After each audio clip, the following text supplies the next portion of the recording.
announced. So there was a decision in the Hex case against Richard Hart that the federal district court dismissed, saying they never had personal jurisdiction. I raised that issue on behalf of other people affiliated with that case 2 years ago.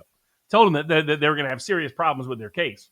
Represented some people real dirt cheap. It was almost pro bono. And the jurisdiction in this case is because it's not a security. Like that is the jurisdiction. Well, that's one aspect, but they didn't even reach that aspect.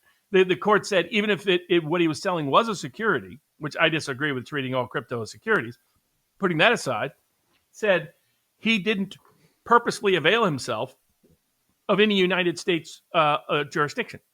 That, in other words, to have personal jurisdiction over you, you've got to do something that directly reaches into that jurisdiction to make it fair for you to be held accountable in that jurisdiction. In other words, what prohibits Russia, say, from saying we hereby indict Robert Barnes for something he did in Tennessee?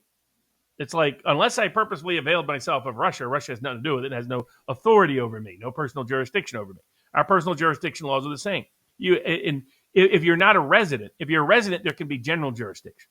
That means jurisdiction for any case, even if the case doesn't concern things you did in that state, if you are a resident of that state, if you're domiciled there or your business is domiciled there. Richard Hart was not. Richard Hart was a U.S. citizen, but had lived in Finland and elsewhere. So instead, they said, well, he publicly marketed it in ways that was available to Americans. And it's like, hold on a second. By that definition, any global public statement you make is now actionable in the United States. Here he took he didn't have an interactive site. Yeah.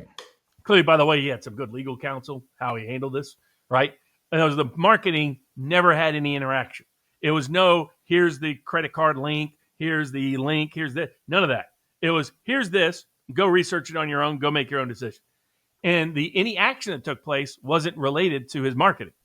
And so the judge pointed out, Richard Hart, there's no personal jurisdiction of the U.S. government over Richard Hart concerning because this was a specific jurisdiction case. They said that we have specific jurisdiction over what he did here because he purposely availed himself of New York or other U.S. Jurisdictions for the purposes of this behavior that we're saying was illegal.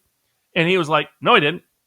There were public statements I made to the whole world from Finland, but none of them, I never even interacted directly with anybody from the U.S. for the purchase of any of these things that you want to call securities that I'm disputing are securities. And the federal court, to its credit, agreed, said there is no personal jurisdiction. So dismissed the case that the government wasted so much money and time on that case. I mean, I represented some people very cheap because they were clearly harassing low-level influencers who were just pushing crypto if they had any tangential connection to Richard Hart or Hex, when many of them had almost no connection to it at all. And the little connection they did was just speech-related activities. They spent millions of dollars on this case. I was like, this is a garbage case. Not only is this not a security, not only is not what they did isn't fraud, you don't even have personal jurisdiction over many of these people. And then a federal court acknowledged it. Total waste of time. Justice Department, to their credit this week, announces they're disbanding the entire Biden crypto team. That they said, we're not going to do any more regulation through prosecution.